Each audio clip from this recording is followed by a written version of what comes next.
তো গাইস,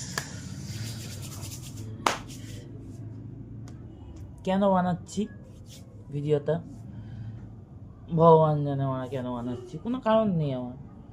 এই বছরটা লেওড়া চুদে দিল, আমাকে চুদে দিল, মেন্টালি, ফিজিক্যালি, ফাইন্যান্সিয়ালি, 3 দিক থেকেই। আজকে বছরের শেষ দিন, আমি আমার ঘরে পড়ে আছি। কেন? কারণ লেওড়া আমার পা ভেঙে গেছে। খানকির ছেলে অফিস যেতে গিয়ে আমার পা ভেঙে গেল। এমনিতেই ভাড়া অফিসটাকে আমার সহ্য হতো না, ঠিক আছে, বাজার অফিস একটা। মা বলে গাড়ি বেচতে, কেন যে গাঁট চালাকি করে আমি সেলস নিলাম, কোনো দরকার ছিল না আমার সেলস নেওয়া। বেকার বেকার সেলস নিয়েছি। জানি না লাইটিং ঠিকঠাক হচ্ছে নাকি, পাতা ভেঙে গেছে তো ওইদিকে লাইট অন করতে যেতে ইচ্ছা হচ্ছে না, ল্যাদ লাগছে। ওখানে 31 পার্টি করছে আমার বন্ধুরা, ভালো ভালো মদ এনেছে, যেতে পারছি না, কী করে যাবো? শুয়ারের বাচ্চা হলে পাতা ঠিক আছে ভেঙেছে, প্লাস্টার করলে ঠিক হয়ে যাবে।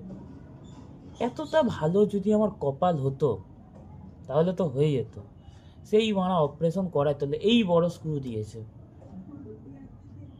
মানা ছিল আমি 5 দিন হসপিটালে কাটিয়ে এলাম। হসপিটালে একটা নার্স পছন্দ হলো, তার মানে ইনস্টাগ্রামটাও নিতে পারলাম। মানে মারা কোনো কাজের নাই। এখন মারা চুদির ভাইয়ের মতো বসে আছি,